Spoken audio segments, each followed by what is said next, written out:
Trying not to overcomplicate it, but I'm thinking about you, dreaming about you naked. Maybe we should sit down and have a conversation. End it with your hands on me touching places. Cause face it, it's inevitable. The push and the pull is keeping me close. I want you to know the power you hold. Pushing the pulls, you fit in the mold. I'll never let go. Don't let me go. Don't let me go.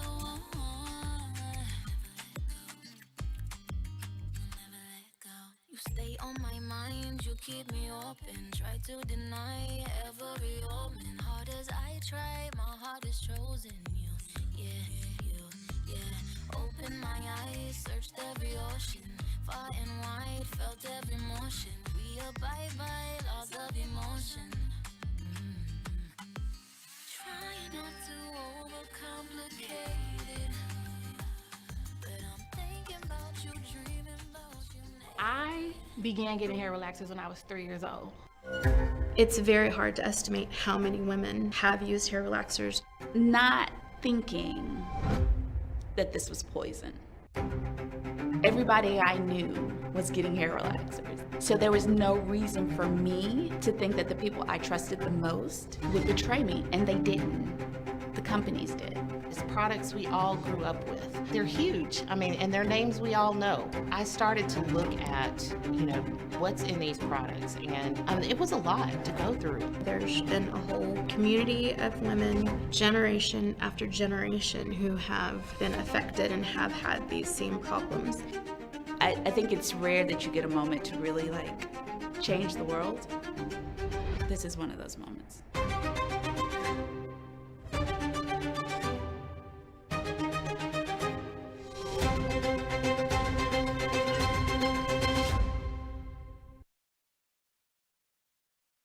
Put your hands together for Grammy Award-winning artist Carvin Winans.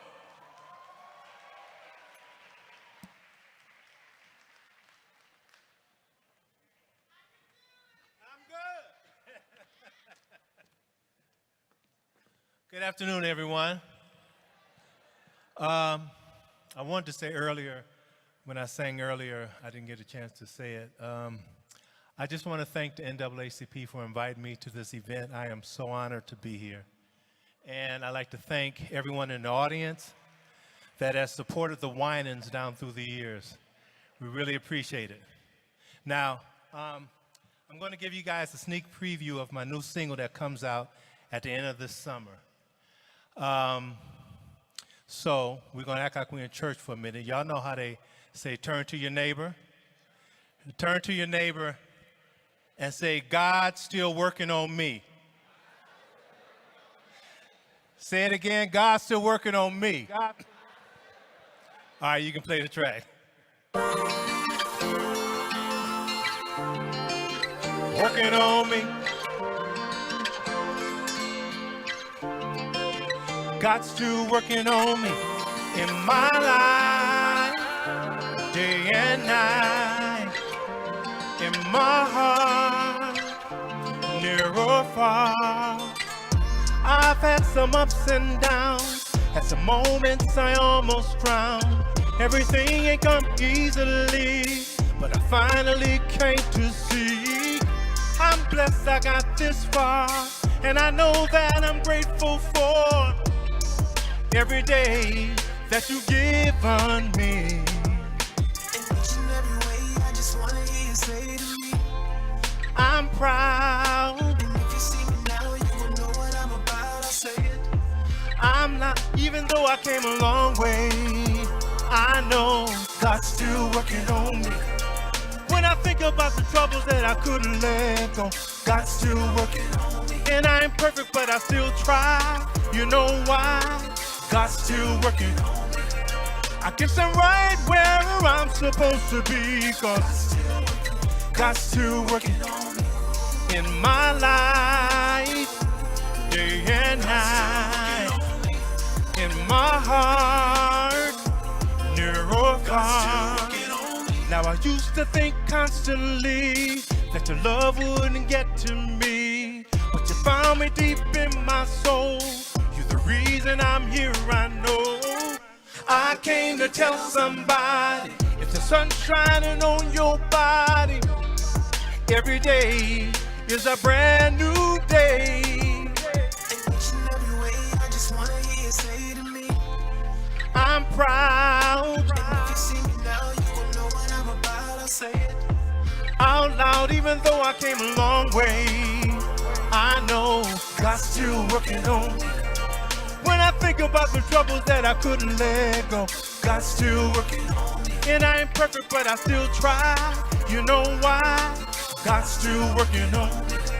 I guess I'm right where I'm supposed to be, 'cause God's still working on me in my life, day and night. In my heart, near or far. Oh, where would I be without you in my life? You came in and opened up my eyes.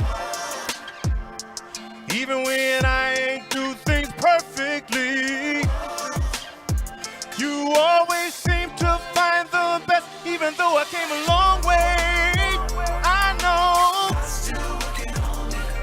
And when I think about the troubles that I couldn't let go, and I ain't perfect, but I still try. You know why? I guess I'm right where I'm supposed to be. God's still working. This one's for you, Rhino. I know I'll see you soon one day. Until that day comes along, just want you to know God's still working on me. He's working on me. God's still working on me. Still working on me. Can you say that one time? God's still working on me. God's still working on me. Thank you.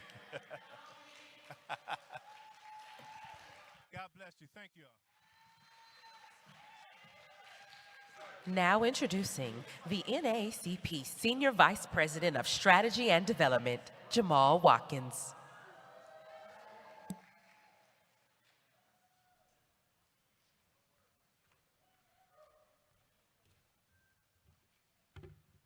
Good evening, NAACP. I'm going to say that again. Good evening, NAACP.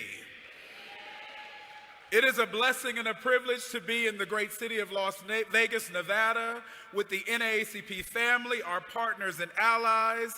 This evening's session is literally about the notion of black voters and with the focus on black men. But as we start to think about where we are in this political moment in our country, we know that allyship matters. Now, I'm going to ask you to do something that many folks do in the black church. Turn to your neighbor and say, allyship matters. We know that we don't do this work alone. We know that we stand together in times of crises, but we also stand together in times of triumph. And so this evening, we're going to hear from one of our allies, a fierce fighter in the movement. And when I think about the next voice you will hear after me, I think of Kelly Robinson, and I think of a line from the poem, If. Now, I can't see everyone because of these big lights, but wave your hand if you have ever read or heard the poem, If, by Rudyard Kipling. I see a few hands. So I'm going to read the first couple of lines of the poem, If, and it'll give you an insight who Talita Robinson is. And it says, if you can keep your head when all about you are losing theirs and blaming it on you, if you can trust yourself when all men doubt you, but make allowance for their doubting too, if you can wait and not be tired by waiting, I'm going to read that line again. If you can wait and not be tired by waiting, or being lied about, don't deal in lies, or being hated, yet don't give way to hating, and yet don't look too good nor talk too wise. Lita Robinson understands these words because in this country, black men, black women, brown women, the LGBTQIA community, working people, we are constantly blamed for the failures of others when in fact, We know that the powers that be use us as a scapegoat. And so when I think about Leader Robinson and her work over the last 15 years, whether she was working with Planned Parenthood on reproductive justice for all women in our communities, or now in her leadership role as the first Black woman, the first queer Black woman leading the Human Rights Campaign, she understands what it means to stand in solidarity. We all said allyship matters, amen? And so the next voice you will hear from is none other than the fearless leader, the heroic leader of the Human Rights Campaign, Kelly Robinson. Let's go.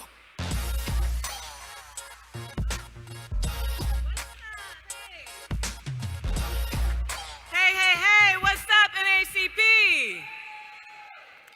Oh, first of all, I got to thank you, Jamal, so much for that incredibly warm introduction. It is just so beautiful to be here. And I will say this, if anybody sees me out on the strip later, know that God's still working on me, okay? God's still working on me. But for real, y'all, it's such an honor to be here. You know, when I was growing up, there were two things that were sacred in our household. One, our membership to the NAACP, and two, our subscription to Jet Magazine. Y'all remember? Somebody hears me out there. But really, being here amongst the visionary leadership of Derek Johnson, of Jamal, of everybody here, it means something, especially for me, being a young Black girl that grew up on the south side of Chicago. And I gotta say, come on, Chi-Town, what's up? But I gotta say, y'all, these past couple weeks, all that's been happening in our political world, it has been wild. I mean, 48 hours ago, we witnessed an assassination attempt on a former president of the United States of America. And let me be clear, there's no place for political violence in America, and my thoughts are with the victims of this attack. And still, it is painful to watch the party that celebrated January 6th. The party that lionized Kyle Rittenhouse, clutch their pearls and ask, how did we get here? We know how we got here. We know how we got here. And in rooms like this, I'm clear that the only way we are going to get to the other side is by pulling together. That's why I wanted to come tonight and deliver a few words, and thank you all so much. You know, my family's story is that we were the first free Black family in a little town called Muscatine, Iowa. And my great aunt, she was a matriarch of our family. She passed away a few years ago at the age of 102. Woo, I know, Black don't crack for real, right? So when she passed, we went down to Muscatine and we had the homegoing celebration to end homegoings. I mean, we rented out the VFW. We did every line dance you could think of. We drank up every wine cooler in the region. We had a time. And as part of the celebration, we told the story of my family, of what it meant for my great aunt in the course of her lifetime to sit at the footsteps of our ancestors who were born into slavery. The story of what it meant for my ancestors to get from bondage in places like Louisiana and Mississippi and become that first free Black family in Muscatine. My friends, that was just 2 generations ago. And now I'm standing here before you as the first Black queer woman to lead the Human Rights Campaign. So don't tell me progress isn't happening. Don't tell me change isn't possible, because we in this room, we are living proof of it. And what's happening in this moment is we find ourselves at the precipice of change. We find ourselves in that push and pull of progress. And the beautiful thing is that some of us have been around long enough to see the push, to see the passage of the Civil Rights Act, to see the enactment of Roe, to see the first Black president of the United States of America, to see the repeal of Don't Ask, Don't Tell, to see marriage equality become the law of the land. And the thing that makes this moment so hard is that we're feeling that whiplash because we've tasted what freedom could look like. But lately we're feeling that pull and we're feeling it hard. The gutting of the Voting Rights Act, the murder of George Floyd, the insurrection on the United States Capitol, the rollback of Roe, the banning of books and rewriting of our Black history. Y'all, today, right now in America, Proud Boys are showing up with AR-15s at libraries and drag shows. Right now, today, I've talked to parents who are uprooting their lives and their families because, in one mother's words, she'd rather mourn her home than her child. Right now, today, pediatricians are receiving death threats. Teachers are facing charges just for supporting LGBTQ youth. We are facing something that our ancestors have seen before but calls us to respond. And we know how we got here. It was Donald Trump that got us here. It was Trumpism that got us here. It was that MAGA extremists that got us here, and that's what we're fighting against. Just today, Donald Trump announced J.D. Vance as his vice presidential pick. Let me hear you. Come on now. He is unapologetically racist and unapologetically a bully. And what we're seeing now is coordinated efforts to target black voters, specifically black men, with misinformation and disinformation. Y'all, this ain't new. These are their old tactics of sowing discord and doubt, trying to suppress and divide our voices. But somebody in here came to say, we are not going to let it happen. Is that you? I came here today because I am all in for getting free. I don't know about you, but I'm all in for Joe Biden and Kamala Harris, y'all. I'm all in to make sure that we keep the United States Senate, y'all. I'm all in to flip the U.S. House of Representatives because I'm all in for justice and democracy and equality, and I'm not giving up on you and me. If you're all in, let me hear you. Come on, y'all. And know that the Human Rights Campaign is here with you, too. Let's get free, everybody.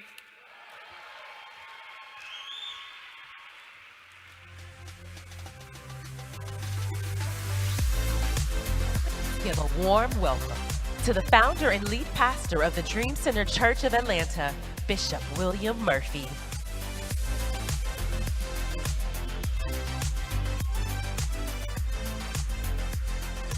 Hey everybody, will you put your hands together and let's thank God for the incredible work that the NAACP is doing. I need a better hand clap than that, y'all. Come on. Let's thank God for President Johnson and the incredible work that this team is doing. We're here today to talk about our responsibility. I believe, as I represent the body of Christ, that it's not just a responsibility, but it is the righteous responsibility, not just of our communities, but of our churches, especially when it comes to mobilizing the black man. And of course, we know that in this dispensation, that the black man has sort of faded to the background in so many churches and religious circles. But again, we thank God for the work of the NAACP that is bringing the black man not just back to the forefront of the work that's happening in our communities, but even in the work that's happening in our churches. I was contemplating what I would say to you today as we prepare ourselves for this panel and we strategically put plans in place to mobilize and engage the black man as relates to the vote. And there is so much fake news and propaganda floating around our communities and on social media. Black men are talking about their vote doesn't count. And my mind went back to a scripture recorded in the book of John, chapter 8 and verse number 36, verse number 32. And you will know the truth, and the truth will make you free. And the truth is that our vote still matters.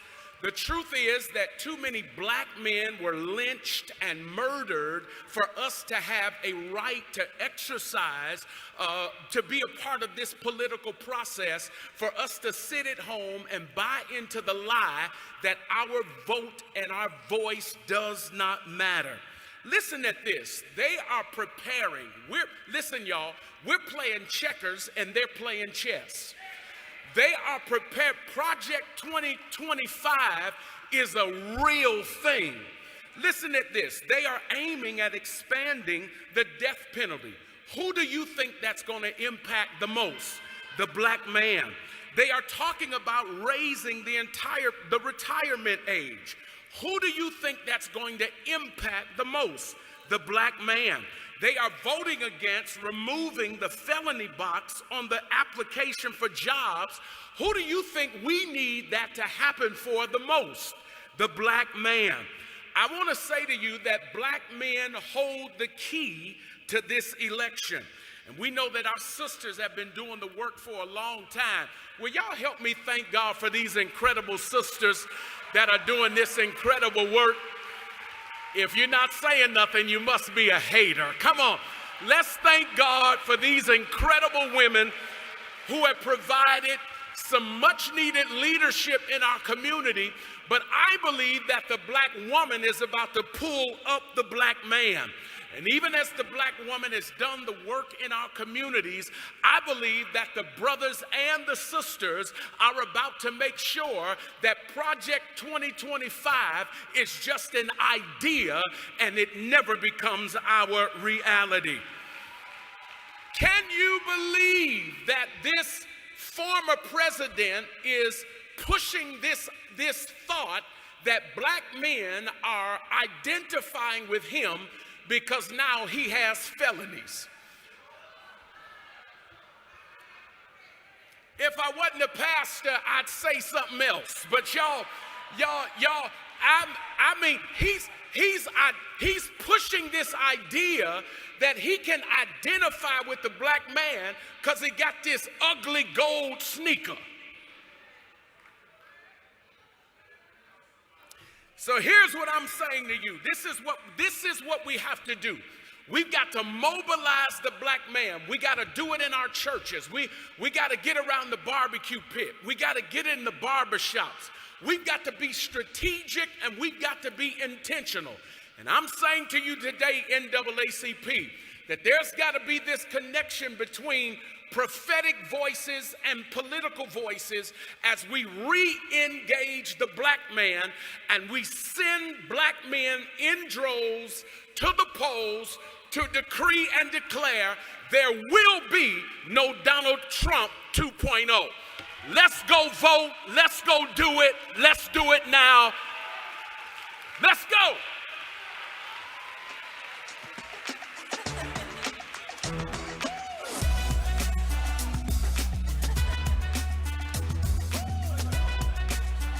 Please give it up for host, activist, and producer, Van Lathan.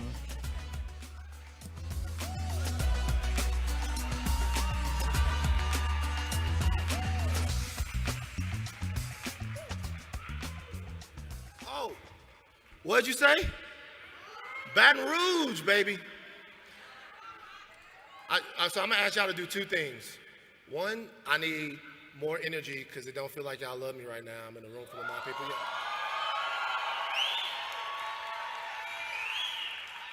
Yeah. And two, I want you guys to get even louder because I'm gonna ask you guys a question right now. I'm hoping that I've thought of the right answer. I want everyone who is unafraid right now, who's not afraid to go out and advocate for themselves, advocate for their rights, and make themselves known as an American citizen in their country that their ancestors built right now to get loud.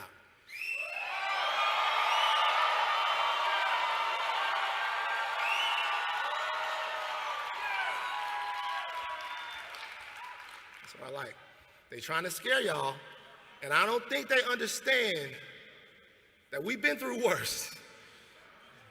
Maybe not much worse.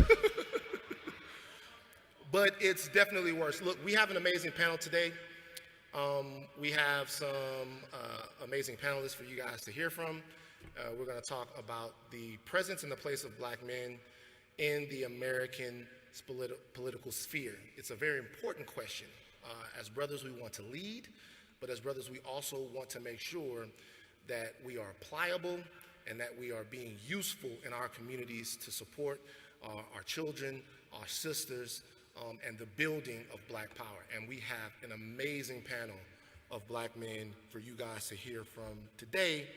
And if you guys don't mind, I'm going to introduce them right now. Y'all ready for the panel? All right, first, Quentin James, founder and president of the Collective PAC. My brother, come on out.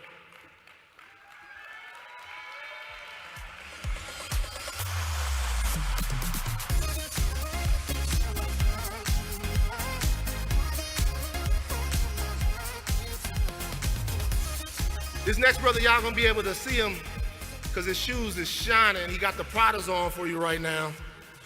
Dr. Wes Bellamy, National Chairman of Public Policy, 100 Black Men of America.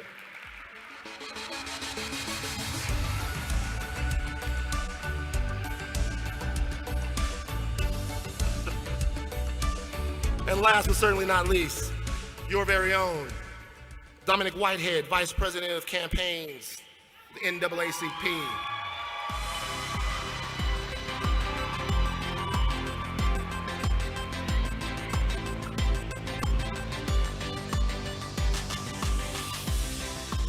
I jumped the gun. I'm sorry about that. We have one more panelist as well. Just having some great conversation with this brother backstage. Brandon Marshall, former professional football player, the NFL right there for the Denver Broncos.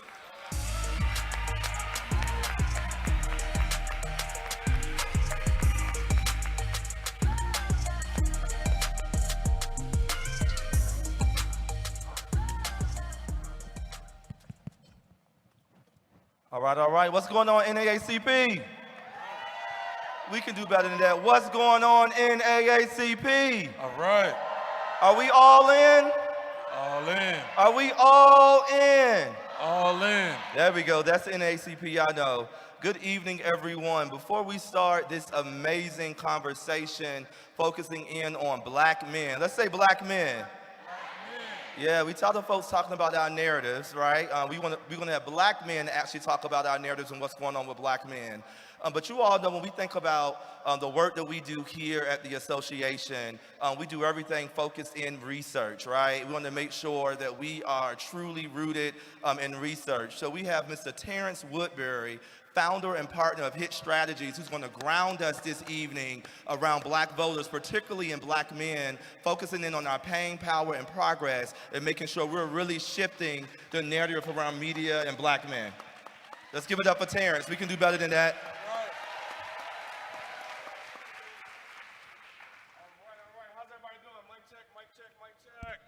Mic check.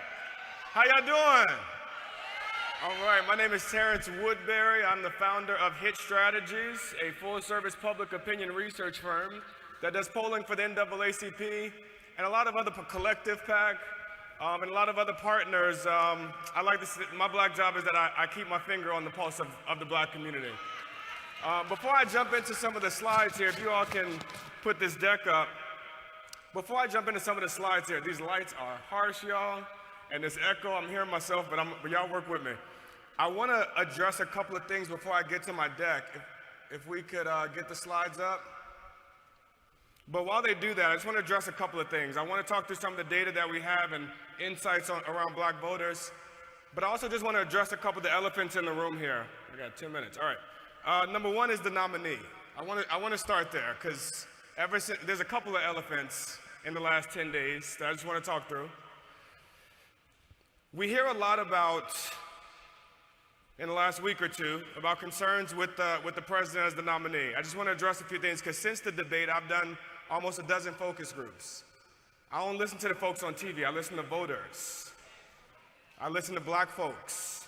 And I just want to let y'all know that black people are not surprised that he's old. Okay? Their hair is not on fire. They're not shopping for a new nominee. They knew he was old the last time they made him the nominee. And as a reminder, black people made him the nominee when they looked at that stage of 21 candidates and decided that he was the one that could beat Donald Trump. Black folks made him the nominee. But here's something that a lot of folks don't realize, and I give unpopular truths. Black folks made him the nominee, but we wasn't the only ones that made him president. And this is important because we got to know, remember we made him the nominee because he could win. And so now we want to know, can he still win? Well, here's how he wins, right? Joe Biden put together a very different coalition than most Democratic candidates. Joe Biden won a majority of white seniors, a majority of white women, a majority of white college, a majority of white suburbs, and a majority of white independents. Hillary Clinton lost all of those groups when she lost to Donald Trump. Joe Biden is still winning all of those groups today, after the debate. He's still winning all of those groups. Today, who is Joe Biden underperforming with right now? Young people and people of color. Well, that's us, y'all. That's all we gotta do is bring us home. And I'm convinced that abortion brings young people home, the threat to abortion rights, and I'm convinced that Project 2025 is going to bring black folks home. But first, we got some work to do, y'all. We got to translate this thing into language that they understand. It's a 1,000-page document. We got to be able to say that not deregulation, Project 2025 means that corporations get to make their own rules. How many more Boeings do you want?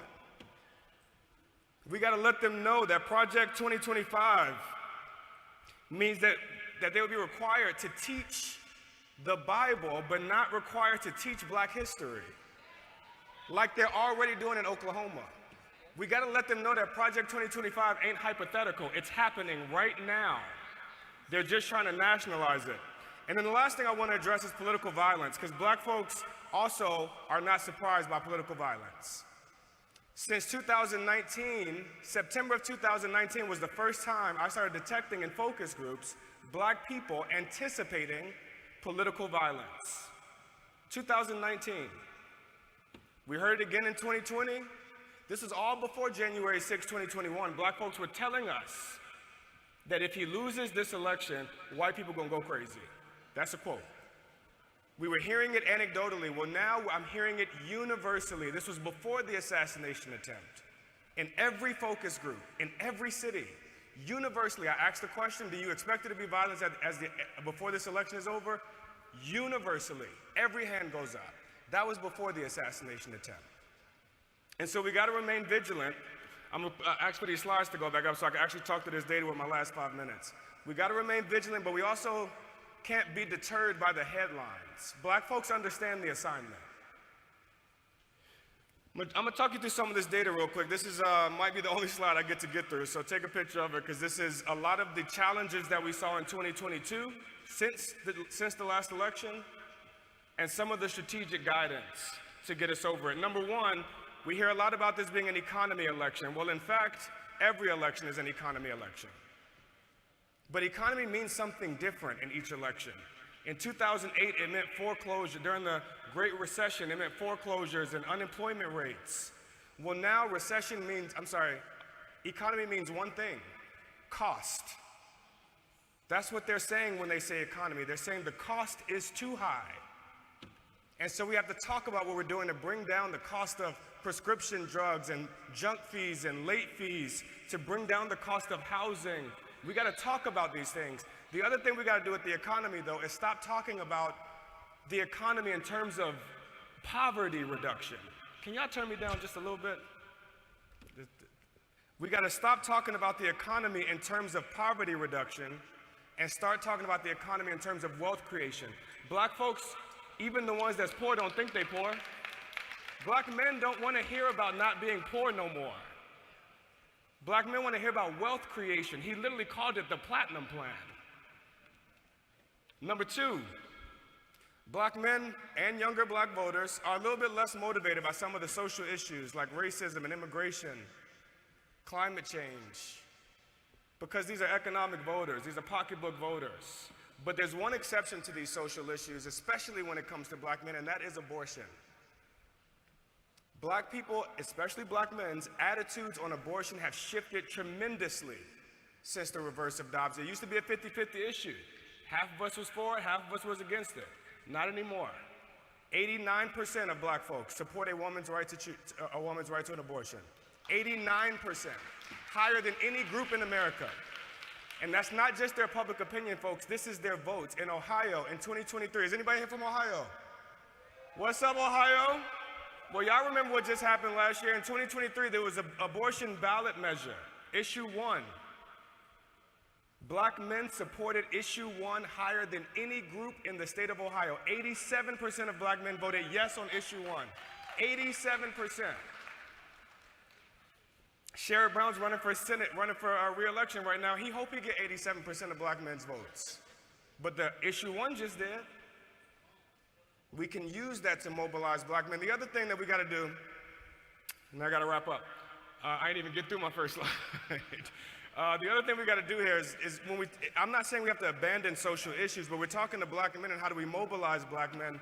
But we got to reclaim some of those values that black men hold dear. Values like spirituality, masculinity. I keep telling folks it ain't all toxic. Masculinity ain't all toxic, y'all. Spirituality, patriotism. I had a black person in the focus group tell me when he sees an American flag hanging on someone's house, that means that they're a Trump supporter and or they're racist. The American flag, we have ceded the American flag to MAGA. Let me tell you something. My father's a captain in the reserves. Okay? My father cries every time he hears the Star Spangled Banner. Cries. My father's the head of his household. And my father is never walking into any room and telling you his pronouns. It is never going to happen. Does that mean he's not welcome in those rooms?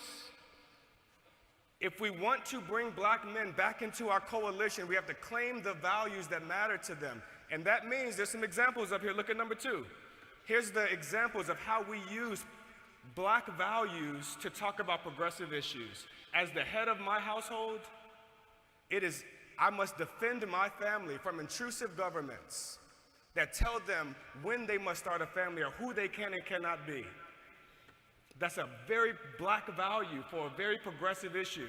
Or God grants us all freedom of choice, so why should government grant women any less than that? That's a very religious value for a very progressive issue. We gotta talk to us, not them. There's all black men on this stage. You gotta talk to us in language that we understand. Let me get to these next 2 real quick so I can pass this over to this dynamic panel. Number 3. Black men don't always believe black cynics and optimists. I'm gonna talk about black men because there's a lot of them in these 2 groups. They don't believe that their lives have improved. 78% of black men, this is from an NAACP poll that we did last year. 78% of black men said their lives have not improved in the last 3 years. 78%. 30% said their lives are better under Donald Trump. This despite us achieving or initiating over 80% of the black policy agenda. That's an empirical number.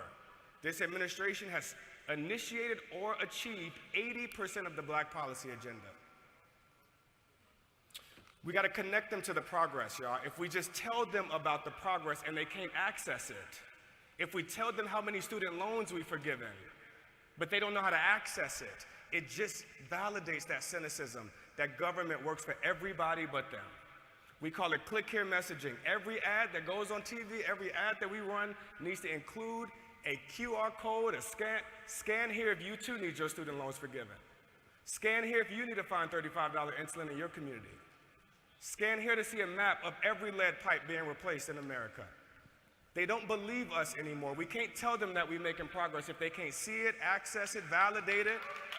They don't believe it. In fact, that's number 4. Number 4, they don't believe the promises of politicians, even the ones they like. Listen, black men like Barack Obama more than they like any politician in America. They're not gonna believe him either. If he shows up, I'm talking about the cynics now, the folks who are closest to the pain, those black men. If he shows up and tells them, if you vote in this election, we're gonna forgive your student loans, we're gonna reduce the cost of health care, they don't believe him either. That don't mean we don't send Barack Obama. We still got to send them because they're going to hear him. But they don't believe him. So we got to change the messenger, reposition the hero. The hero is not a politician in Washington. The hero is them. We banned no-knock warrants that would have saved Breonna Taylor's life because you voted. We banned the chokeholds that would have saved George Floyd's life because you voted. I hear Kristen Clark is here from the Justice Department. We've launched more pattern and practice investigations into police misconduct because you voted. We put 100 black women on the federal bench because you voted. That's criminal justice reform. But it's happening because of them and not because of heroes in Washington. They don't believe those heroes. And finally, my last point, I got to turn it over. Defending democracy is not mobilizing to people that have had mixed results with democracy. You know, we didn't voted several times in my lifetime the person that got the most votes have lost, right? That ain't how democracy is supposed to work. And so we can't mobilize them to defend it. I'm not saying we stop talking about democracy. The 3 issues that the left spent the most on in the last election was abortion, economy, and democracy. I expect them to be the same 3 this year. But instead of defending democracy, we can make a simple shift to fix democracy. And fixing democracy implies that it ain't working for everybody the way it's supposed to. Allows us to put some of these disparate issues like electoral college and universal registration, we can put those things into a single agenda and then enlist them to make democracy work for them. With that, y'all, I want to turn this over to this dynamic panel. Give yourselves a round of applause. Give this panel a round of applause. I appreciate each one of you. Thank you, guys. Thank you. Yeah. Terrence got to run. At some point, we got to get Terrence to run. I feel like the country will really start to change when we have a president that has waves. That's what I look at. Y'all look at everybody's political stuff. I'm like, is he brushing his hair? All right. I'm going to start with Brandon. Brandon, you represent a very specific archetype in the American society or community, whatever you want to call it, the black male athlete. When you say that, NFL football player, NBA player, there's an image that pops up in people's head.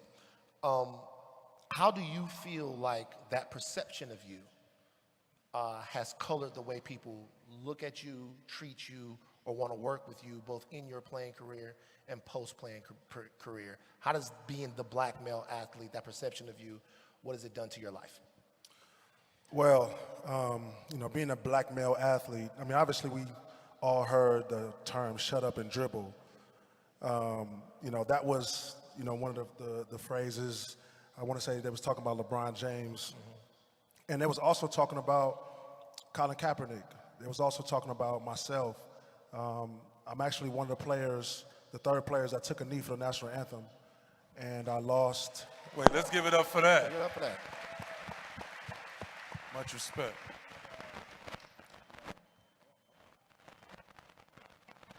See how as soon as he said that, the mic went out? There we go. So I ended up losing endorsements because of it.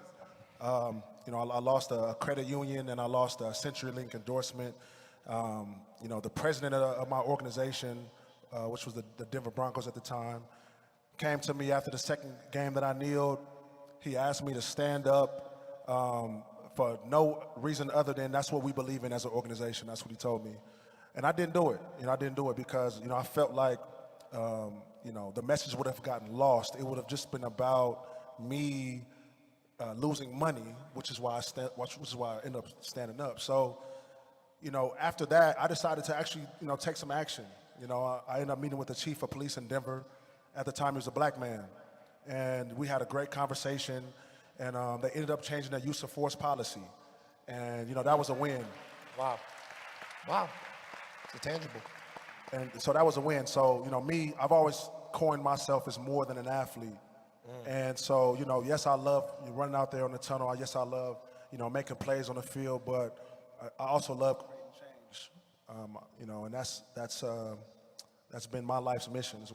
Well, absolutely. Give it up for that. So my man Wes, to the right of me, this is a legitimate front liner. Not somebody that is on the back, not a talking head, like a front liner. When something's going down, Wes is right out there. I'm at home playing Madden. I call Wes, I go, Wes, you need me? And he's like, come on down. And I'm like, no. But you're out there and you're talking to brothers. When you talk to black men in the places that you go, what are the issues that you hear from them about? What do they say to you about their engagement, about what they want to see and what they want America to be? That's a great question.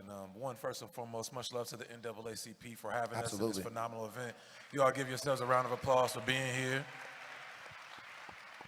Now, I'm going to answer your question, but I'll be remiss. I'm from down south, so we got manners. My NAACP president, Ms. Janet Martin, is here.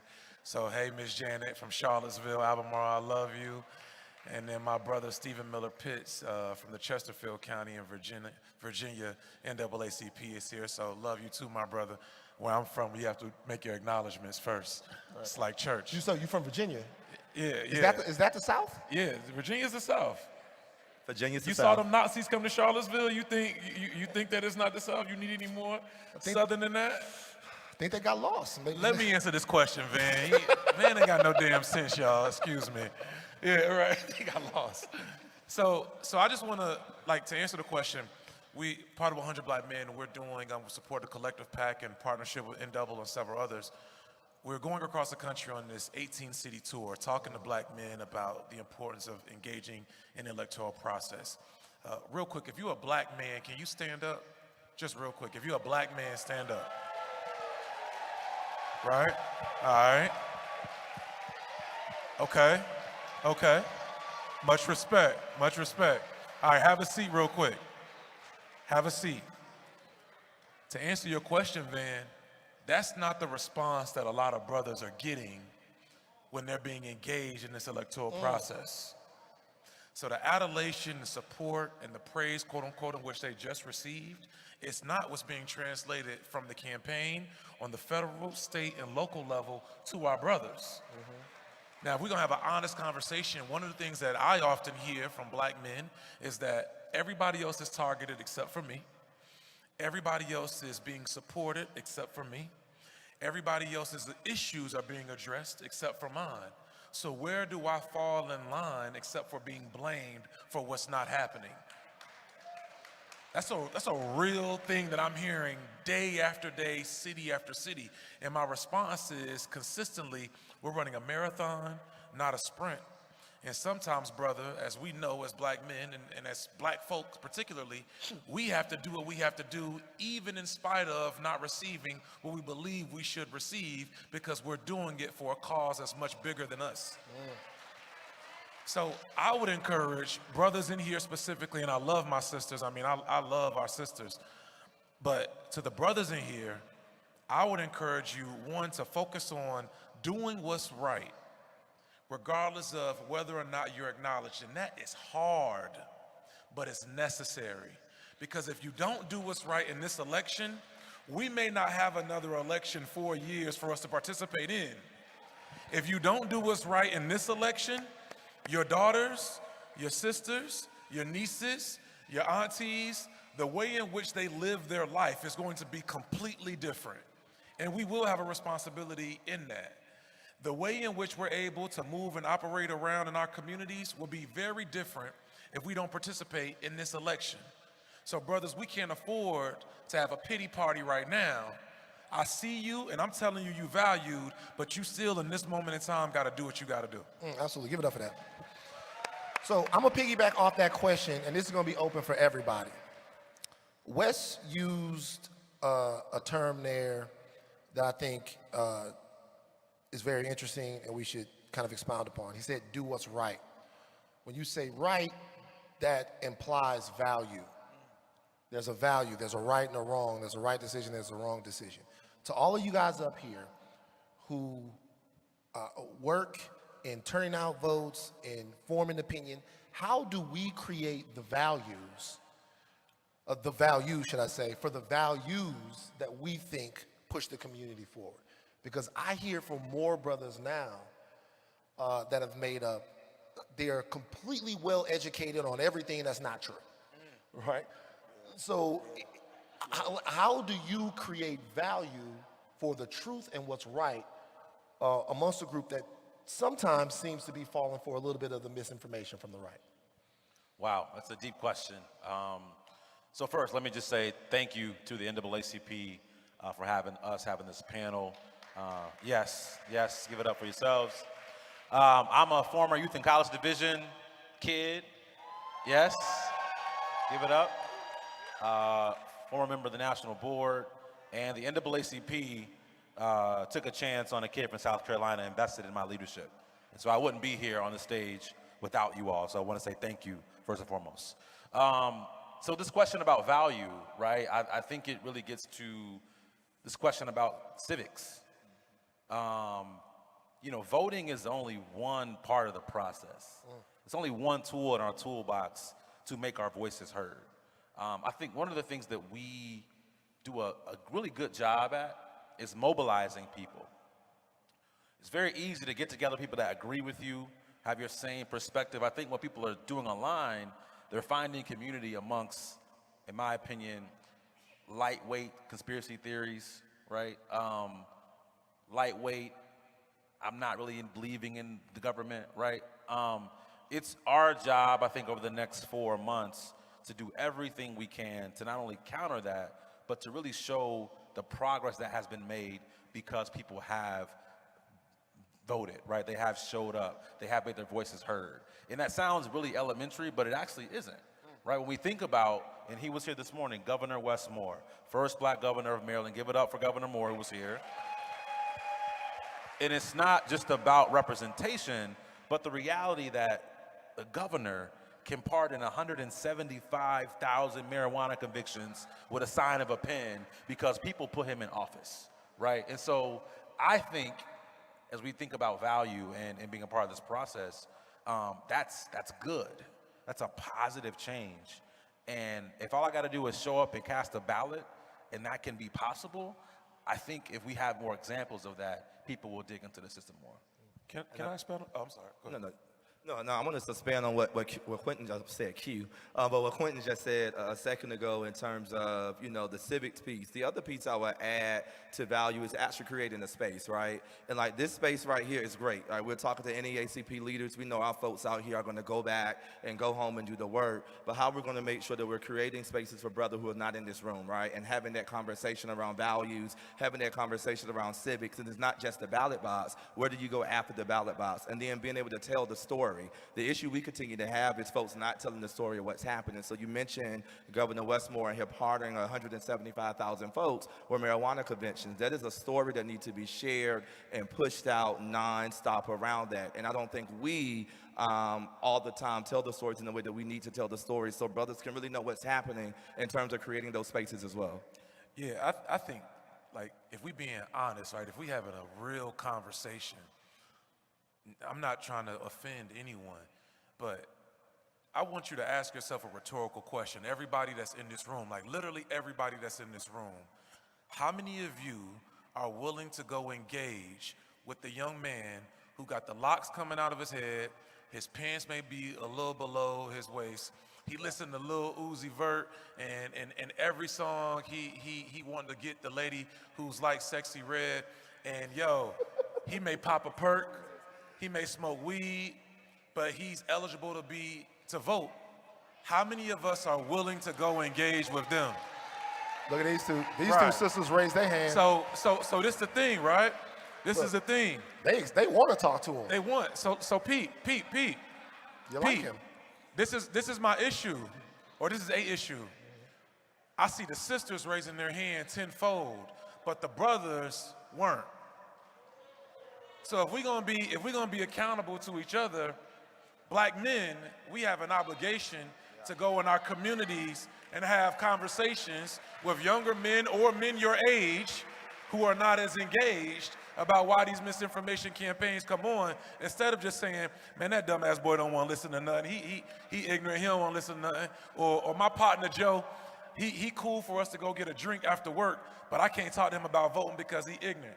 Or my nephew, he don't want to listen anyway, so what's the point of me wasting my breath? Like, nah, this election is too consequential for us to just give up on our people, specifically our brothers who have been targeted with misinformation campaigns. So I think when Van asked the question, like, how do we do that? And when and Q alludes on that, and Dominica expounds on that, do you have the tools to be able to communicate with our brothers who may not be as informed?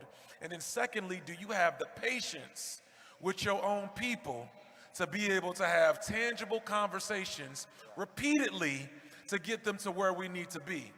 Because education isn't a one conversation kind of situation. This is a repetitive and consistent conversation about why you need to be engaged. And we can run marathons with a multitude of different things, brothers. When we're trying to get the sister, we'll text her and we'll figure out how to take her on 20 dates to get what we need. But we can't have 5 conversations with our brothers about why we need them to be engaged in this election. That's the part that has to change. And I ain't looking for an applause. I just want us to think about that, black man. I want you to think about that. My bad. Nah, that's good. When you were saying that about the dates, I was thinking that's where creating the value comes in, because there's something that you want from the dates. Do you not want freedom, though? Trying to think which thing I want more. Anyway, it's a joke. Come on, guys. It's a joke. But you know what he's talking, you know what? My father used to say hustle is a skill, meaning the more that you want something, the more that you'll get out there and you'll jump for it. You look at the box score, man, you didn't have enough rebounds. Hustle is a skill. If you love your people, you're patient with them. If you love your people, you're connected with them. I think love is an action. We need to redefine how it is that we do that. And a lot of times between brothers, it's funny that you say that, it's easier for the sisters to do it because they are so used to pouring into us. We've made that their singular job, is pouring into us no matter what we do. But with us, there's a little something sometimes. And we need to talk about that. Man, backstage real quick, I'm not gonna spend too long on it. I had like the most nutritious, amazing 5 to 10 minute conversation. You know, Derek was out there, the president, give it up for him, the leader of the NAACP.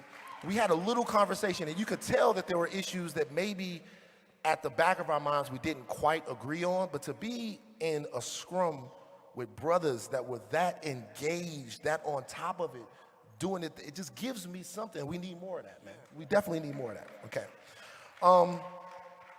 Now, there's something that's happening now. I see it to where there's a conversation being had about the place of entertainers, athletes, and actors in this whole fight. I think there are some people that are saying, I'm tired of celebrities telling me who to vote for or how I'm supposed to feel. And I think there's another school of thought that says, hey, we need the people that we invest into to invest into us. You are one of the people who, let's face it, little kids look at you and they go, I want to be like him. I look up to him. What do you think athletes, rappers, we've seen some of these rappers be weaponized for some things that I don't know if they quite know how they're being used, but I don't want to take any agency away from those brothers.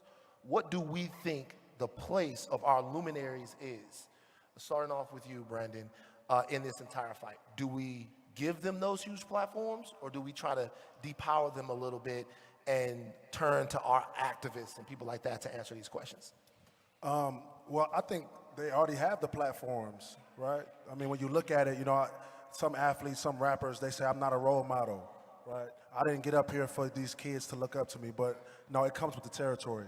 You got to understand, like, it comes with the territory to inspire, right? If you're an athlete, if you're an entertainer, at the end of the day, right, yes, we're entertaining people, but we're also inspiring a whole new generation of kids, right, of individuals to chase their dreams and to do, you know, something that they're passionate about. So because we're here to inspire, I feel like there's no way I can just sit here and compartmentalize and say, okay, well, all I do is play football, all I do is rap, but I'm not a role model. We're absolutely role models, and to be honest with you, even though the public does sometimes, right, the public sometimes does place us in a box, right?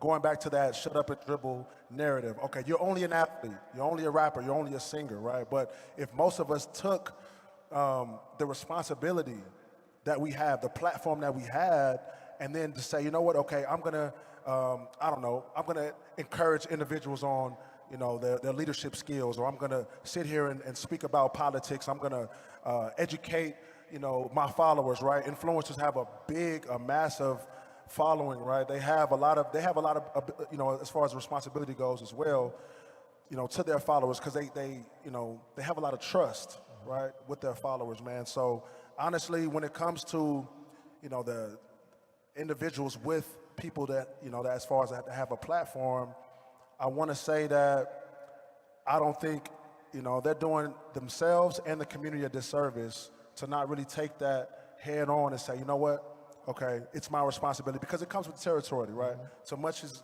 given, much is required. So give it up for that. So I want everybody to expound on this because this goes back to everything that we were just discussing, right? Uncomfortable fact is sometimes in every culture, not just ours, our stars become just that, stars, which means we're on Earth and they're far away. And there's sometimes a frame of the connectivity there that you might need for them to really have a realistic understanding of the facts on the ground. I talked to a rapper once, and I could tell that he didn't really know what my life was like as he was telling me what I should be doing in front of all of these people in this place, right? How do we maintain that connectivity with the people that we're asking to speak on our behalf? How do we keep them educated?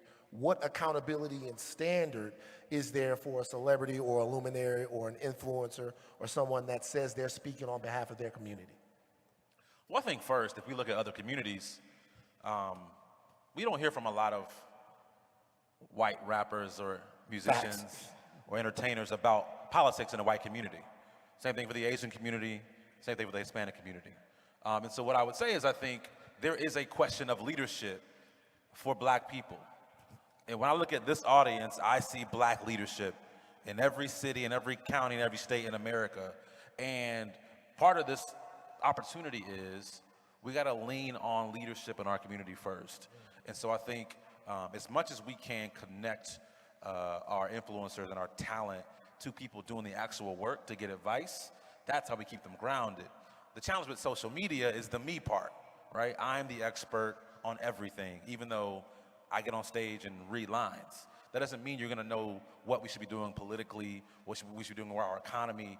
And you need to get advice from folks in the community who are doing that work. And so I don't know if it's so much our job to keep Kanye from talking crazy, right? I don't know if we can do that. I think what we can That ain't my job at all, bro. I think that's not my black job, right? But I think what a lot of our black jobs are, is to do the work each and every day that they are doing. And so keep leading. How do we uplift the leadership to make sure people can tap into it, though? Yeah, I think, there we go. No, I think that's right. I think the other piece I would add to that, I think it's a partnership, right?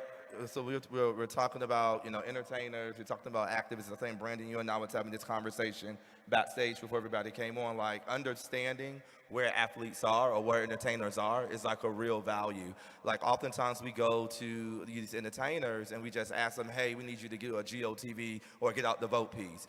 But we're not having a long-term conversation of the implications of what can happen policy-wise. Well, how do we engage these folks so they can use their platform in the right way, be in true partnership with a trusted messenger. NAACP is the most black trusted messenger, right, in terms of engaging folks around voting because of the work that everybody is doing out here. So if we are a trusted messenger, we truly go into partnership with any entertainer, right? We are the ones that should be educating them and engaging with them. And most of these entertainers and celebrities, they know this stuff. They in this stuff. Some of these folks are using their platforms in different ways, in the wrong ways sometimes. But I think we, organizations, the collective, 100 Black Men, we're the trusted messenger. So how do we engage and truly build a partnership with entertainers so we're engaging long-term and just not short-term? Oftentimes we use entertainers only for mobilization.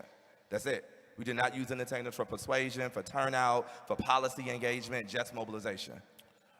I think I may have a different, I agree, but I think I may have a different vantage point in terms of, I personally don't believe that it is an entertainer's responsibility to educate my community on how we need to be empowered. Not saying that's what you're saying, I'm just making that point. And furthermore, empowerment is not profitable. This is a lawman's job that requires a love of your people. So loving black folk is not a profitable job. Loving black folk in some regard is a labor of love that in many instances is a sacrificial job. Talking to NAACP volunteers, they know it. Talking to NAACP volunteers, right. The work in which many of us are doing is a sacrifice. 80% of you, this is just a number I'm putting out and hypothesizing, if you will. Now I'm putting on my educational hat. 80% of you will not get paid for doing community work. But that doesn't mean it's not necessary. It doesn't mean that it's not important. And it doesn't mean that it's not vital. So then the question becomes, even without resources, how do we become the influencers within our local community that can outshine, if you will, and can over-communicate to subdue the negative messages that may be coming from social media? And that's the question that I think we all have to ask ourselves, not only as NAACPers, but black folk who care about each other diligently.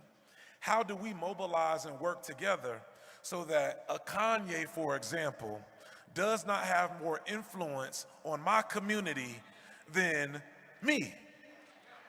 Like, Kanye should not be able to talk politics to my people in Charlottesville, Virginia, and someone be more swayed by what he says than me, the person who they should be seeing on a day-to-day basis, who's working with our community leaders on a day-to-day basis, who's showing you how policy works on a day-to-day basis, and who's consistent.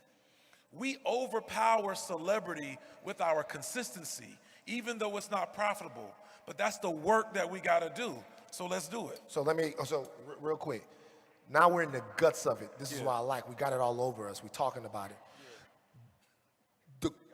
It's the viscera it's all over us. We in the conversation. I love it. How? And let me tell you why I asked that question. When he walked in that room that day, I never saw people react to somebody like that. Well, wait, I don't know if people know. You got to tell them. Me and Kanye had a conversation in 2018. Look it up. But like, but what I'm saying is the whole slavery is a choice thing. But this is what I'm saying. I'm saying, and it's important. We'll get to black boys right after this. But this is an important conversation because what you're saying is absolutely true. But if you make a rap song and in one rap song you quote Frederick Douglass, they put you on the same pedestal as Dr. King, you Medgar Evers, you Fred Hampton, and you ride that reputation. You lean on your community. When something happens to you, you say, it's because I'm a black man. You use all of that, and then we turn around and we ask you to be there for us. Sometimes it seems like you're black when you're in a white room and you're white when you're in a black room. So to me, I guess my question is, and you're one of the people who honestly has been able to be an authority. How do we take the power of our narrative back and put it in the hands of the people that are doing the work? Because Wes, it's not easy. The megaphones are so big that everybody else has. Consistency and patience. We have to be patient with our people and impatient with progress. And when I say patient with our people, we have to understand that our people are learning at their own speed. But we have to be consistent and steadfast with progress because we're consistently running and educating and showing our people what we got to do.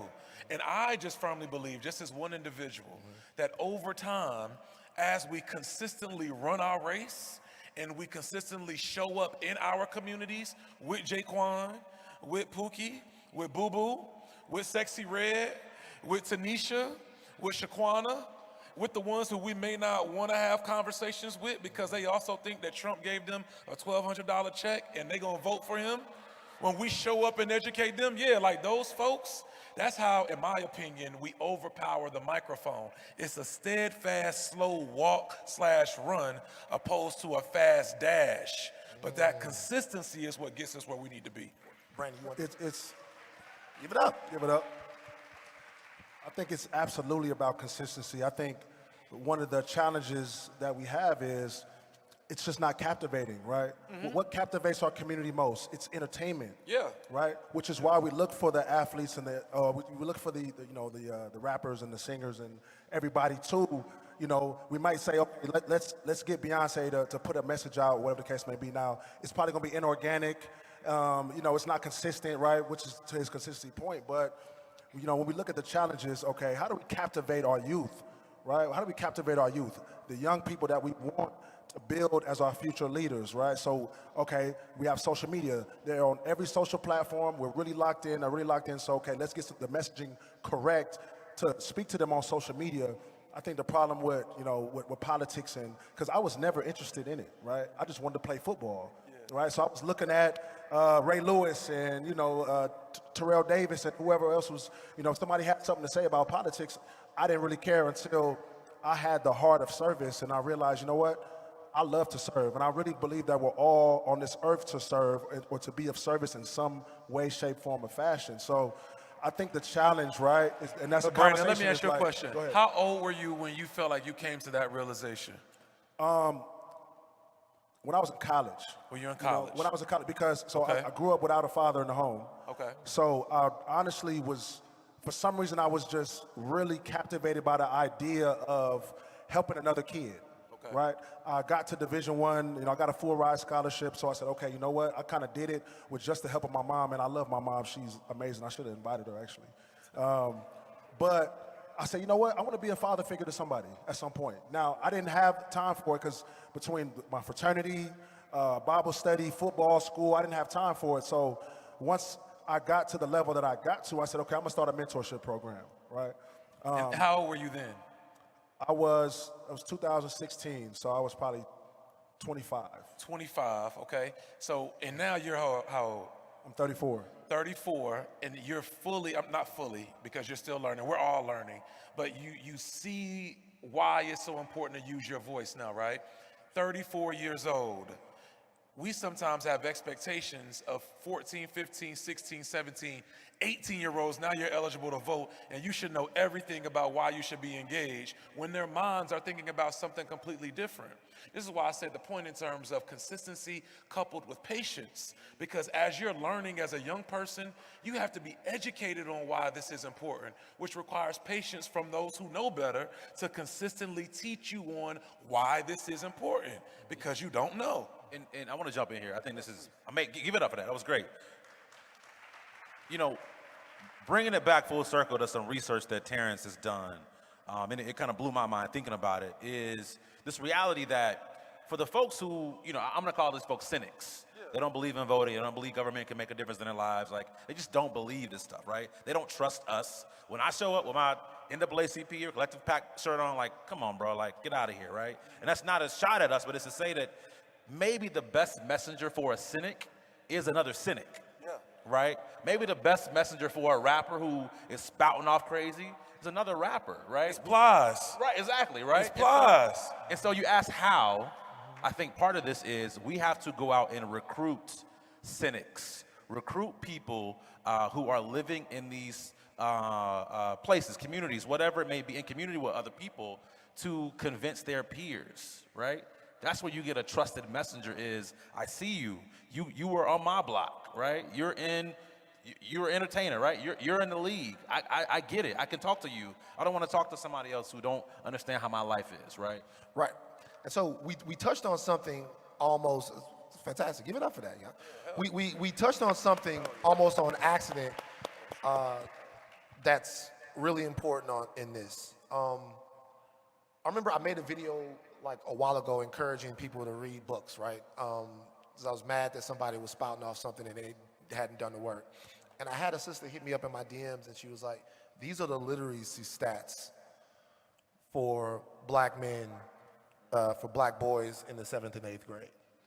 So she's like, so while you're on there telling people to get busy and read, telling them to read all of these books and do all of this, understand that there's a systemic problem that undergirds the reason why they might not be doing it. And to me, that talks about the importance of engaging black boys in a very specific and direct way. Because even what we're talking about now, you get to an age in The Wire, they say, oh, this guy's too seasoned, right? You know what I mean? You get to a point to where it's, you get to a point where it's hard, but then I feel like there's a generation of young black boys that if they're not our sons, then maybe we're not talking to them. And we know that we should be looking at that in a different way. For all of the men up here, what are we doing specifically to engage?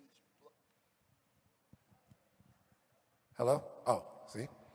COINTELPRO.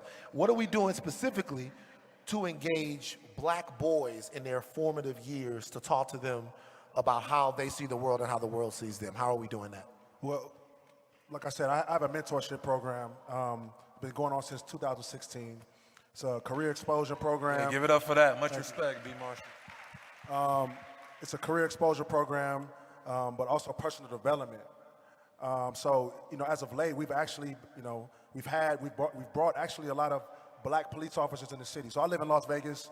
My mentorship program is here in town. And so we brought a lot of police officers and we had conversations because I felt like we needed to bridge the gap between the police, right, and our community. And, because, I'm not sure how y'all feel. I know I'm sure y'all feel how we feel when the police get behind you.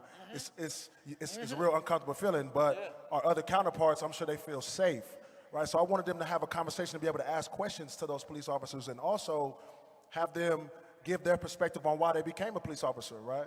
Maybe we need more representation in our police force. Also, I took about 25 kids, and we went and sat in court because Judge Courtney Ketter, who's a judge in town, he said, okay, I want you guys to come and sit and watch court. Watch me do what I do, right? So we went, we saw him do his thing. We got a tour of the, of where he was at, the Justice Center and everything. And then we got to have a conversation with the judge about, him being a lawyer, and then now he's a judge, and what he sees in the community and what he thinks we should do as individuals, right, as far as bettering ourselves, right? And I think that conversation was so powerful for our kids, right? So powerful for the kids that I mentor, and because it's not just about sports. I get a lot of my kids because I'm an athlete. I'm a former athlete. A lot of my kids want to be athletes, and that's great. But my job is to help elevate them as men, right? And I just implemented young girls in my program as well, which is amazing because I have a daughter now. She's 2. She's gonna be 3 next month, and that, first of all, being a girl dad is the best thing in the world, bro. It's amazing. It's amazing. But I have a heart for service, and like I said, for some reason I just had a passion for the youth. And when I was in college, I said I wanted to be in a Big Brother, Big Sister program, just didn't have time. So I said I made it a point to say, you know what, I'm going to be one of the community leaders for my community and help these young men that don't have a father in the home, that don't understand which way to go, that are just lost in life. And I give them a lot of perspective, and I'm still young enough to relate to them as well, but I'm old enough to understand, to let them know, look, this is what it is. Anybody else on that? Our youth, the boys? Kids? Another thing, I'm going to just give a shout out and a plug to NAACP Youth and College Division, right? And Youth and College and our units. Quentin just said a second ago. Come on, Van, you got to pump up. I saw somebody raising the roof. Quentin just gave an example a second ago that he grew up through the South Carolina NAACP. We think about NAACP AXO program. Shout out to AXO, right? But we're bringing kids in from all across the country, right, to AXO to show off their talents and stuff. But the other piece to really dive into that question, not to be long-winded, I really look at it by example, right? And I think, Wes, you said it a second ago, it is that consistency in some ways. And so we know every child is not going to be a part of NAACP. That's the reality. Every child is not going to be able to come to AXO. Every child is not going to be a part of different fraternities, youth or young men organizations that they have. And so how do you begin to make sure to lean on those local influences or those folks who engage young men at a very early age? I think barbershop, right? I think football coaches, right? I think church. I think this community that we build is the first place around it. And once we begin to engage folks and engage young men around that, we can continue to engage them further along in life. But the big piece, I'm going to give the shout out again to NAACP Youth in College. Give it up to him. What's more job? So I don't expect folks to do like what I do. I'm leaving tonight. I'm running a 2-week coding academy for black and brown boys and girls. I missed today. They're like, let's get back tomorrow. 100 Black Men. We have in Charlottesville, we have an M-Cube Summer Academy, 3 weeks where we teach black boys, specifically about 50 black boys. every day they gotta read a book. They're talking specifically about Man, math give it up for programming. that, bro. Yeah, so I run a basketball league in Charlottesville. Everybody there knows about the Tonsil League. I'm saying those things like I don't expect folks to do what I do. Like God has blessed me with resources and a skill set. But what I would challenge us to do is, what is your something? Like, what is the one thing that you definitively are saying you are giving back to black boys specifically in your life? What is the one thing? And if we all could do just our one thing, we will see a difference over time with consistency in the communities in which we're looking to serve. But consistency, I'm consistently talking about consistency because I want to drum it in our heads or beat it in our heads or make sure that if we don't leave with anything else, that y'all, we can't start something for 2 weeks and then stop because we say we got tired. Speak on it. We can't start something for a month or for 6 weeks and then stop because we said something else came up. If we love our people enough, then this is a lifetime marriage that we're getting in the bed with our communities that, as God said, for better or worse, we gonna stick with you through and through, even when it's difficult. That's the level of agape love that I believe that God has for us and that we gotta have for ourselves, because ain't no white savior named Joe Biden, Donald Trump, or anyone else coming to save our people specifically. Like, ain't nobody else coming to do this for us. We're gonna have to do it for ourselves. We'll have people come up here and give our organizations a check one day, and then the next day go support the other candidate because they feel it's fitting their interests. So if they gonna do that for them, what are we gonna do for us consistently? So that's the question, again, I'm asking you to think about, to answer Van's question about what are we doing for our boys. But again, what are we doing for ourselves? It's deep, it's deep. Give it up for that.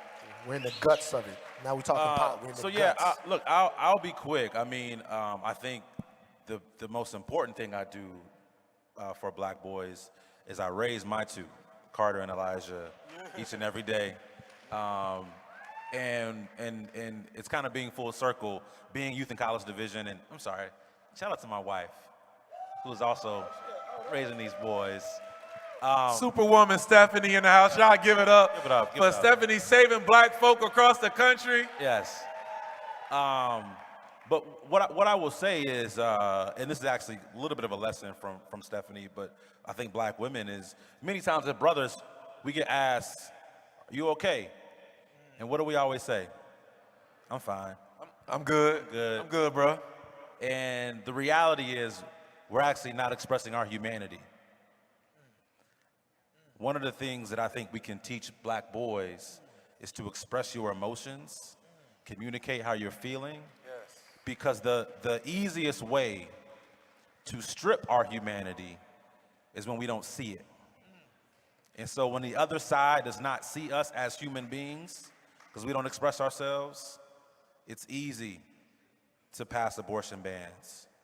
It's easy to strip voting rights. It's easy to do all the things that we are fighting against. And so what we can do is express ourselves and express our humanity as black men and as black boys. Yeah. You know something else? It don't have to be the whole thing, right? It's small things too. Your homie's going to his mentorship program, but he can't run to pick his kids up. You hear him on the phone, I'll go grab him. I'll make it easier for you to help. That's the thing. Sometimes it's not easy to help. Sometimes it's the more resources you have, sometimes it feels like the more second nature it is. Just fill in the gaps a little bit. There's small things you can do as well. Okay, we're wrapping up. We're coming to the end of it. Give it up for your panelists real quick. Time for one more question. This is a question I like to ask because it's a question about power. It's a snap your fingers question. I'm not talking about D4L or Lil Jon either. Franchise boys. Franchise boys. I remember that joint. Remember that era when everybody was snapping in every record? It's crazy. But I want you to snap your fingers and solve a problem. all four of you. There's one problem, there's one thing that you see that you have has to do with us black men and brothers. Snap your fingers and solve a problem. You can solve it tomorrow. It's done right now on the stage. What would that be? There's no order. Take 2 seconds to think about it. What do you feel like the most pressing thing that you would want to change in your lifetime is? I'll go piggybacking off what Q said. I think a lack of vulnerability. You know, I think, sometimes we need to maybe redefine what masculinity is, right? But being able to say, okay, express myself to my brother and say, you know what, I'm hurting. And, I don't do it all the time. A lot of people don't do it, but I think a lack of vulnerability, because ego's in the way, right?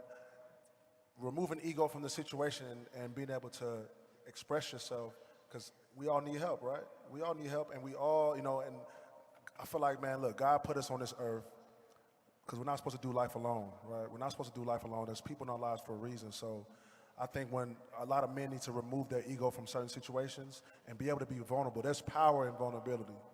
Yeah. Who else? I would say showing up. Like, I think we started this panel off when we asked, I think you asked all black men to stand up, right?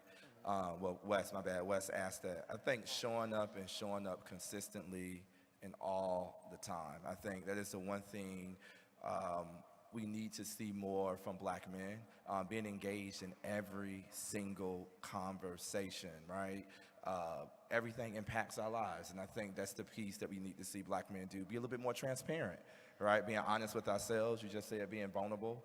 So those are the things I would love to see more black men, including myself, do in a big way, because the world needs us. Our family needs us, our friends need us, organizations need us. Like, people need black men. Black men are loved, black men are wanted, so we got to show up. So to be loved, you have to be in a space and a place to be loved, because we got to show up.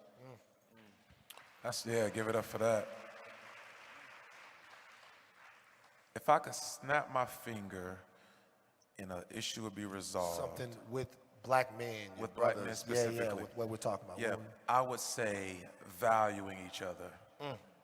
So if I could snap my finger, immediately each of us would see every black man with value. Because when I value you, then I can respect you. And when I respect you, then I won't do harm towards you. What up? And when I don't do harm towards you, then we can do more things together. So immediately I would snap my finger and we would immediately value each other enough to say, I'm gonna check on you. I'm gonna pick up the kids for you when you need it. Hey, bruh, we can cry together. I'm going to allow you to emote with me. Dr. Siobhan Bradley, she just walked in. Siobhan allows me to emote with her. You know what I'm saying? She allows me as a big sister. Like, we were at a breakfast listening to we were listening to a sermon, and she just let me cry beside her and told me, I'm proud of you and you okay. Because she values me. She values me enough to hold me accountable and say, yo, Wes, you gotta tighten up with this. Or you can do a little bit more. Q values me enough to say, yo, what you working on? I got you. Like, Van values me enough to say, yo, you doing this? I'm gonna help you. We show we value each other with our actions, and then that leads to a level of love, unconditional love, which leads to a level of support. But what if collectively we all did that? So that's what I would snap my finger to do. Fantastic answer. Look, you didn't got her crying now. You look at her. I seen her whenever they do like this. Oh, wow. Made me nervous there for a second, brother. All right, so snap my fingers. Snap my fingers. Brothers, if I could snap my fingers, I would eliminate our fear. Mm. Fear and love, two powerful emotions. I would snap my fingers and eliminate our fear. Don't be afraid to lead your families. Don't be afraid to lead your churches. Don't be afraid of that white man at the job. Don't be afraid of what other white man gonna be in the White House in January. I think if we would eliminate our fear and lead as brothers, this country and this world will be a much better place. We know we have it in us, we feel it with each other, but we scared, y'all. We scared. Yeah. Let's go. There you go. I'm gonna give mine too. Give it up for that. I'm gonna cheat a little bit. If I could snap my fingers, I would repair the trust between black men and black women, and let me tell you why. See, y'all think Let's it's give deep, it up for that. but look, it's not because of any deep reason. It's just because I'm sick of y'all on social media. All right. Every day I pop Twitter open, it's like, if you split the rent, then what is I don't want to talk about it no more. I'm sick of these skits. I'm sick of these scenarios. Every single day I pop it open, it's like, my man took me and 1,500 of my girls out. Was he supposed to pay for dinner? I don't care. Yeah, right. About you or about him. Love on each other and keep it cracking. Y'all give it up for y'all panel. That's good.